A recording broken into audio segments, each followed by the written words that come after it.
So I don't claim to be a blues player by any means, but I figured the blues would be a nice place to start a conversation about playing chord changes. And the reason the blues is kind of a good subject for this is playing over a blues progression is one of those situations you can get away with what I think of as blanketing, which is where you've got an entire set of chords, or the entire form with different kinds of chords, and you can get away with playing one scale over the entire thing.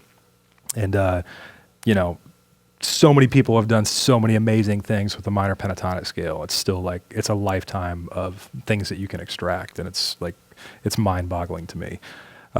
But if you want to get a little closer to, I guess, extracting a little bit of a little bit more harmony out of those, like out of the blues progression or out of any progression, that's some of what we're going to kind of dive into here. So the best place to start with a blues, if you want to get a sense for where those stronger notes of the chords are, is just to play through a blues progression with the thirds and sevenths. So we're going to do like an A-flat blues. And so I'm right here at the 4th fret playing a really small dominant 7th chord. So for the 1 chord, the thirds and 7th are going to be here.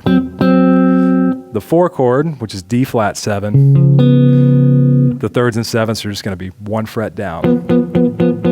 And then for the 5 chord, which is E flat 7, thirds and 7ths are going to be right here. So matter of fact, I can sit here and comp through these, just these 2 notes without even a bass note, and you'll be able to hear the entire progression of the blues go by. So let me just kind of show that for a second. So 1, 2, 3, 4.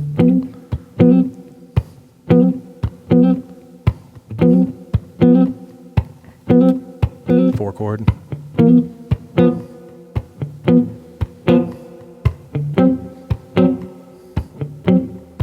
5 chord. 4 chord.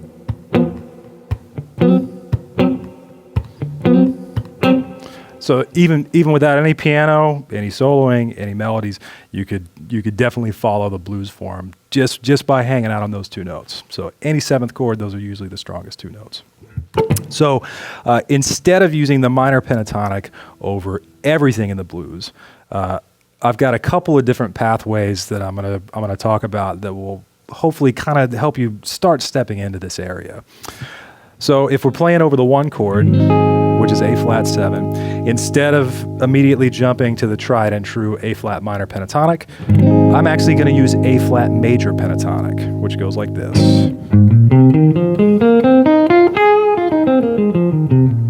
One of the reasons I like this scale is because it's got the third in it, and I think that the third is a nice thing to address when you're playing this chord, because it's different.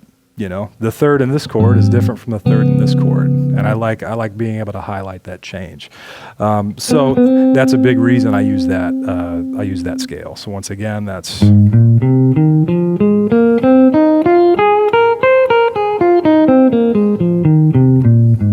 okay. So A flat major pentatonic over the 1 chord.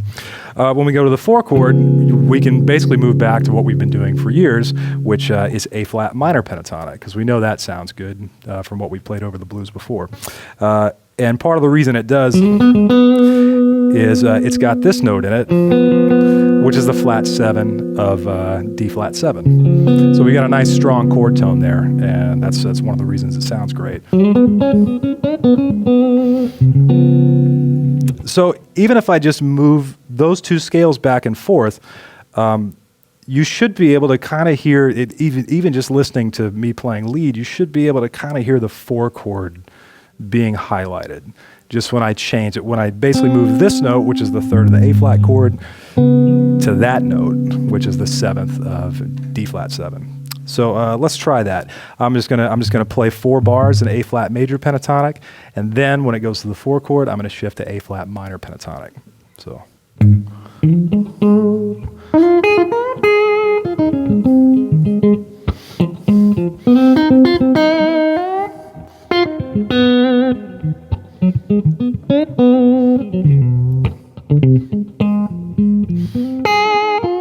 So did you hear that? So just kind of by changing that one note, I've kind of addressed the chord change. I've addressed that each one of these chords is a little different. Then for the 5 chord, which is the E flat, I'm going to use the major pentatonic there too.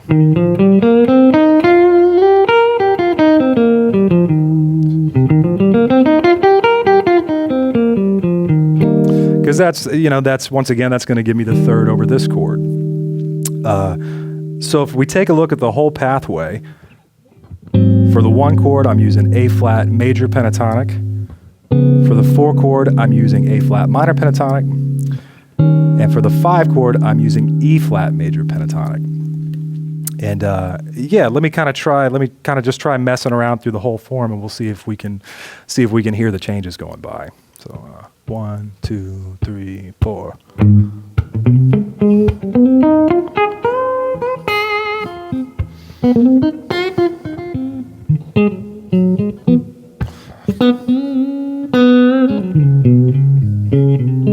A flat major, E flat.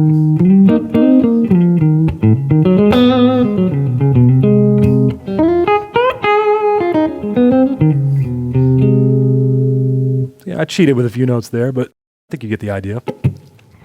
So moving on from there, if you want to get to where you're looking into chord tones even more, and at this point, we're kind of stepping out of things that sound bluesy a little bit, just for essentially just to get a clearer sound over the chord. And you don't have to play these shapes verbatim, but it is showing you where all the strong notes are. So if we take A flat 7, we're basically going to use dominant 7 arpeggios for every one of these chords, because it's going to highlight all the chord tones and be, pretty strong sound. So the first shape would be so that's A flat 7. So you can kind of see that chord shape.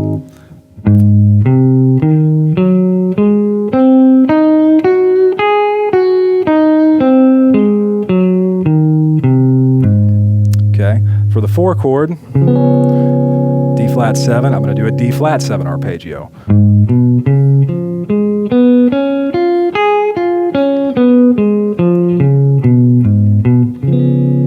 Okay, one more time.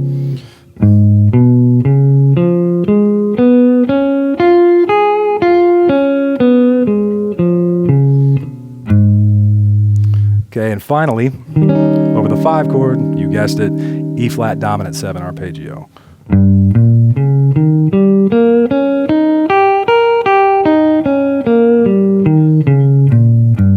then back to the 1 chord. So once again, doesn't sound very bluesy, but it definitely outlines the chords. So I can, I'll take a chorus just with no chords behind me, and let's see if we can kind of hear the form. So 1, 2, 3, 4.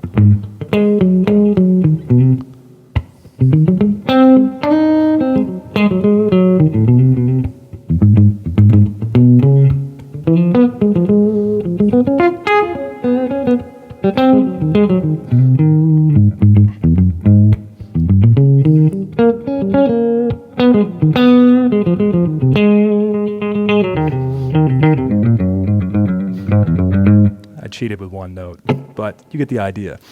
So now let's actually bring a track up and let's trade some ideas. We'll start kind of trading phrases, but we can move into trading choruses and just, really start to explore this stuff a little more.